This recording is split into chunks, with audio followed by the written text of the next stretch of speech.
Yeah, we getting into it today. Passion public service announcement. Passionate. Passionate. Let me tell you something. So what is this Passion PSA podcast? Who am I? Well, they call me Passion, short for passion no last necessary. Why is there no last name necessary? Because the first name says it all.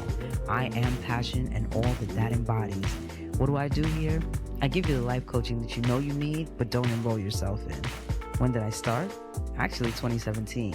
I'd leave a PSA on my Instagram regarding something I'd observed, and now we've evolved to this.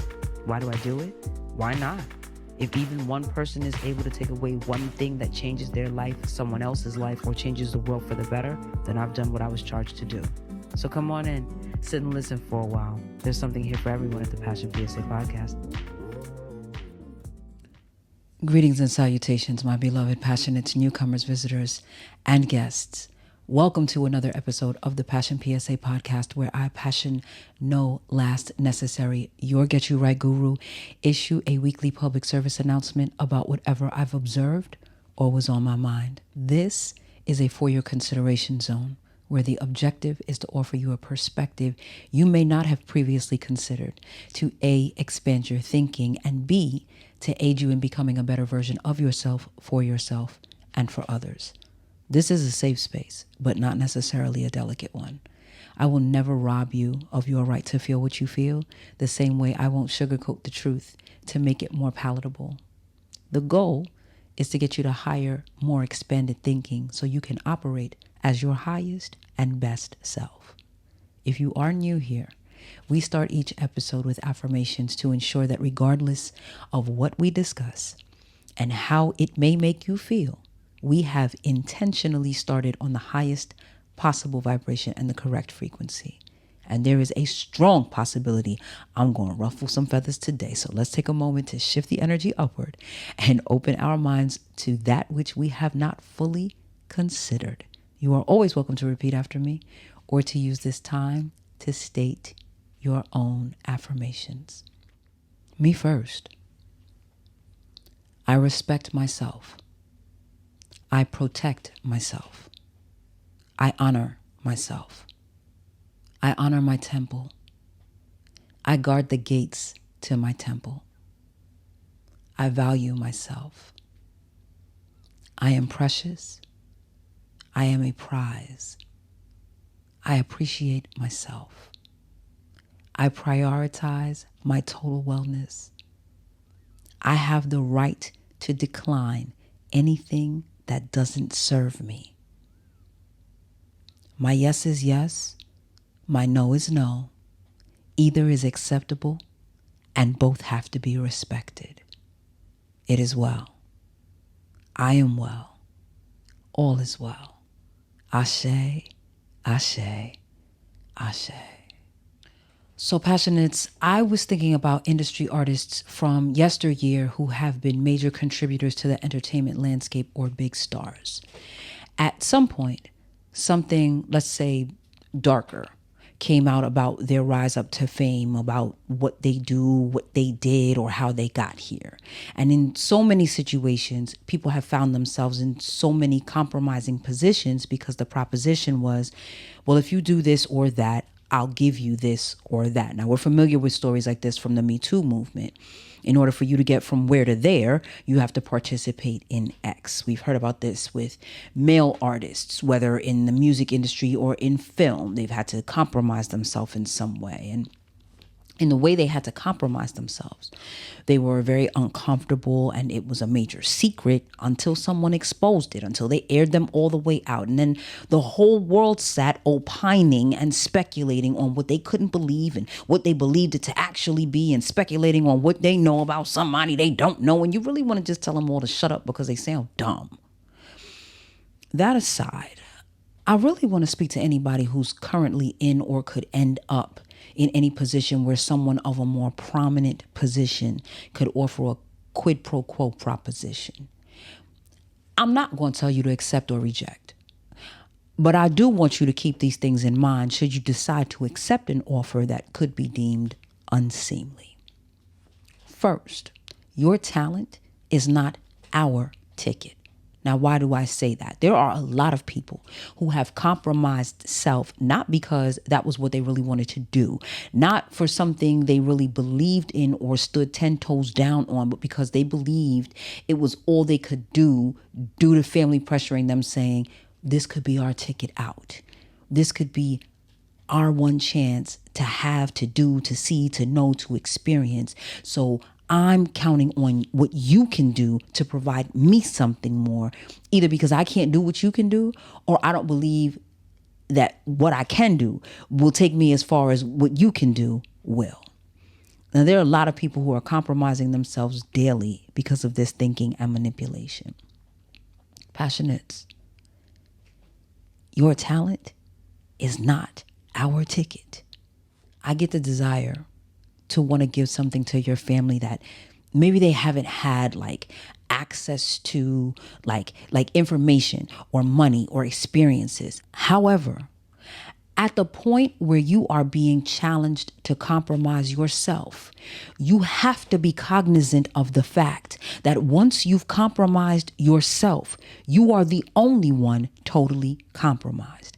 The family name being shamed is uncomfortable, but the caliber is nowhere near the same. And I know there are those who believe you should be willing to do anything for your family and family over everything, but you should not necessarily, unless you choose to, be expected or made to subject your body, your mind, or your spirit to any type of violation because other people want to have money to spend or want to travel to places outside of their means or want to do things that they haven't been able to do and feel like you are their golden ticket. You have a right to push back against self-compromise because of their self-indulgence.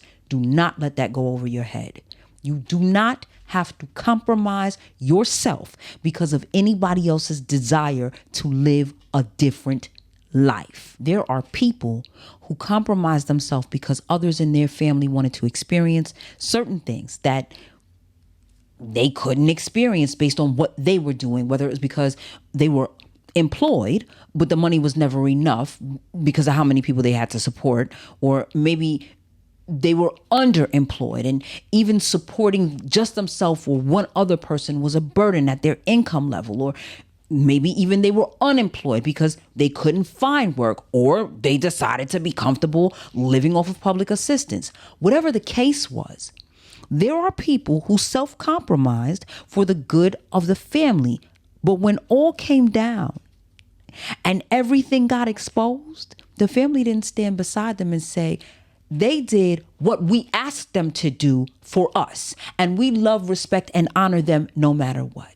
Instead, the family turned around on the other hand and said, I don't know what would make him do something like that.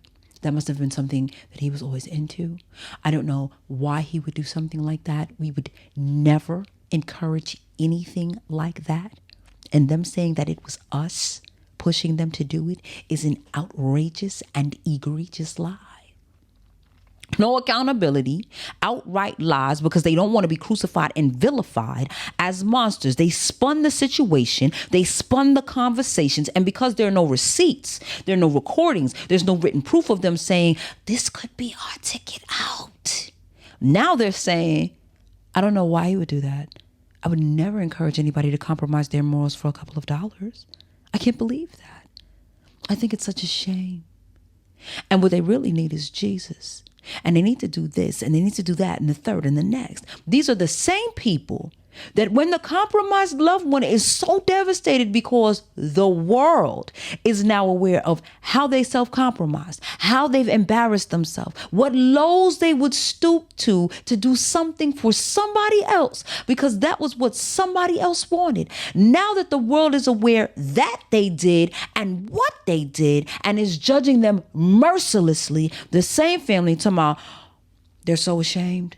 They're embarrassed and begging for their family to be left in peace because the scrutiny and commentary is fun and games until you're the one being picked apart. These are the same ones showing up to the compromised funeral after they take a bottle of pills or they jump off a bridge and say, oh my God, I don't know why they would do something like that. Why didn't they come to me? I was always there for them. All this support for someone that's no longer here. I'm not going to tell you not to compromise your morals, because that's between you and your moral compass. You going to do what you want to do, and you want to do what you feel comfortable doing in the moment. And you should. If you feel comfortable with doing something, do it. If you feel like this is a good decision for you, do it. But if you don't feel like this is a good decision for you, all those other people trying to pressure you into compromising yourself for them, let them sit right there and talk bad about you and talk about how you don't care about the family and you're selfish and whatever other nonsense they conjure up. But do not allow yourself to now end up as somebody's throwaway, as somebody's trash, as somebody's laughing stock. Don't allow yourself to be handled in that way so they can have a chance to hobnob, rub elbows, and engage with people who wouldn't acknowledge their existence if they couldn't claim at least proximity to the right tax bracket and echelon. You're probably going to hear me say this more times than you'd like throughout this episode, but it will never be enough times. If you are going to compromise yourself in any way, do not compromise yourself for anyone but you. If you decide you're comfortable doing something a little strange for change, knock yourself out. But not because somebody's in your ear saying, think about the family. Think about what it could do for the family. Because are you realistically okay with it if or when the family doesn't support you? And that's not limited to you doing something criminal, sexual, or otherwise deviant. The compromise could be you taking a job that you absolutely despise, where you're subject to disrespect and all levels of harassment, and they are waving the banner of manipulation. Think about the family. They're not subject to these things. And they would have a permanent screw face if they were. But they expect you to come home with a smile on your face. And when they call you, they expect you to be happy to hear from them and have a positive offering for them. Don't nobody want to talk to you. I'm spending 40 hours weekly at a job that I hate because I'm thinking about the family. I did my part. I thought about the family. You want me to talk to them joyfully too? And the same way they'll encourage you to do something that makes you unhappy or causes you mental anguish is the same way they won't think about the fallout before they bully, goad, or sway you into these positions. It's the same way they'll say they don't know what's wrong with you, that you're just always mad, and that you need to go to therapy. And beloved, if you take them up on that offer and the therapist tells you you need to divorce the family going to tell you your therapist is a quack and you need a different one because this one don't know what they're talking about. While the family is at the root cause of the issue. And what's wilder still is the urging to think about the family is seldom predicated on the family being in total destitution after having exhausted every option, and now you're their last hope. More often than people are willing to admit or own, the urging to think of the family is because the family wants indulgences that collectively, if everybody was doing something, all resources could be pulled together and have 6 figures and more to work with. But the collective has to be willing to be humble and put pride aside, at least for a period, and do the work. And more often than not, that's not what the family is interested in doing. Rather, one woolly for them just want to take and usurp. So if you're going to compromise yourself in any way, be it not pursuing your dreams, perform an act you are ashamed of or embarrassed by, or that you're not ashamed of, but you just don't want to do because you don't like the person you'd have to do it with, whether it's going on stage with this person or doing something behind closed doors. If you are going to compromise yourself because you wanted to and not because somebody else put a battery in your back to do so because they felt like you owed it to this group or collective. You owe it to nobody but yourself. Your peace is your responsibility. Your mental wellness is your responsibility. Your mental health is your responsibility. And whether you know, understand, or respect it or not, your mental health being compromised means your physical Your emotional and your spiritual health is also compromised. And when all of those things are compromised, you are in danger of being a danger. So now what you did for the family has endangered the rest of us because you're outraged and irate with yourself, blaming it on them and taking it out on the rest of us with your reckless, irresponsible, and or negligent behavior. And the rest of us didn't agree to that. We didn't sign on or sign up for it. And I can definitely say the ramifications of your decisions are not as a result of me putting a gun to your head. And the people who may have made you feel like they were putting a proverbial gun to your head are not going to take ownership, because everybody wants to be guilt-free when they are guilty. I didn't force you to do anything. You're not going to put this on me. I mean, of course, I wanted for all of us to be able to be okay, but if you would have said no, at least I would have understood. As our blows on skirt lie. Don't think y'all are going to be the exception. I made a PSA about that before. The likelihood of your family being the exception, not having that major fallout and not falling apart is slim to none. Look at all of the stories of someone doing something because someone else wanted them to, and then having to navigate and weather the spoken, the written, verbal attacks, physical attacks, the berating, the disrespect, the rescinding of invitations. Look at all the people who did it for the family and got canceled by the world and the family. If you couldn't handle being that person, if you couldn't handle the weight of the abuse and disrespect and vitriol and people just peopling and being horrible for their own entertainment and sport, if you can't handle all of that, do not think you are the exception. Weigh out all the options. If I do something I'm staunchly opposed to for the family and things go awry, the family may have to deal with some of it, but I'm the only one who has to deal with all of it in its entirety. Am I willing to? Am I ready to? And do I want to? Think about you. Because that's not selfish, beloved. That's wisdom. Everybody is going to tell you why you should think about them. So allow me to tell you to think about you. Your willingness has to be, this is what I wanted to do, and not this is what somebody else told me. This was what they needed me to do in order for them to thrive. I had a hypothetical conversation with someone about if they were in the hospital dying and the only procedure to save their life cost an astronomical amount that they couldn't raise. And somebody with that level of access came to their spouse with an indecent proposal. I don't know if y'all remember that movie. If it were to save their life, would they be okay with their spouse crossing that line? And they said if their spouse made the decision to do this, after their spouse saved their life, they would probably leave them because they wouldn't believe that person did it solely to save their life. Now that they've been given a second chance at life, their first order of business would be to discard the person who was responsible for saving their life.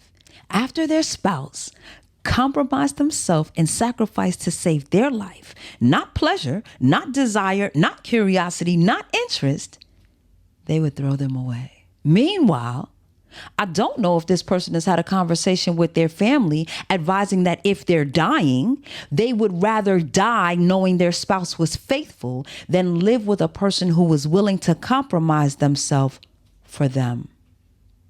I don't know if they've ever said to their family, I and my spouse have had this conversation. If they are willing to do something strange, even if it's to make our lives change, I'm absolutely leaving them. Please do not ask them to compromise themselves. Please do not put that kind of pressure on my spouse. Please do not make them feel cornered. And if I do indeed die, please don't make them feel like it's their fault because they respected our commitment to each other. And please don't ice them out of the family. I don't know if they've had that conversation with their family, but they definitely had the I throw them away with yesterday's paper conversation with me. These are real conversations that happen behind closed doors. So I'm telling you, for your own best interest, your own well-being, and your own peace, if you are going to compromise yourself, do it for you. Do it because you wanted to. Do it because you needed to. And I know some of you have been shaking your head this entire episode saying, not my family. My family would never. People will always be people. And most people would never until they would. Some of you have never been in a position to even imagine your family coming at you this way. But as aforementioned, self-compromise is not limited to sexual acts. It could be as seemingly simple as participating in the celebration of a holiday you don't agree with or respect. I'll tell you this though. The more willing you are to compromise your beliefs, your values, yourself on a small scale, is the more comfortable people will be in asking you to compromise yourself on a large scale. You do not have to be the second coming of the Christ, beloved. Okay? Jesus came prepared to sacrifice his life to teach you how to live in the fullness of life. He knew what it was going to be from go. Don't let anybody make you feel like you're supposed to be their savior. Yes, we are here in service to each other. Yes, you can make a major difference in the lives of others, but to do it at the risk of yourself because of manipulation is unwise. There have been an innumerable amount of examples in your lifetime for you to not put yourself in the position, in the 1 in 8 billion chance that you'll be the exception. I've said enough. Say something back. Let me know how you feel about it, even if you're big mad and you think I'm talking crazy. Comments, questions, concerns, commendations, criticisms, and compliments are welcome. Listener letters can be sent to mybrilliantfriendpassion@gmail.com. Whether you're viewing or listening on your preferred podcast platform, like, subscribe, turn on notifications, share. Help me help others help themselves. If you would like to be a financial contributor, donations can be made via Podbean, PayPal, Cash App, Linktree, or Zelle. All the links are in the description box. Every little bit helps. It all goes back into the pod. You get your right guru is signing off. Y'all go forth. Be great. Be filled with bliss. Be armed and empowered with knowledge. Meditate on what you've heard, passionates. Weigh out the pros and cons before you make a decision that you alone have to live with. Do it if you want, because you want. And in all things be passionate. See you later.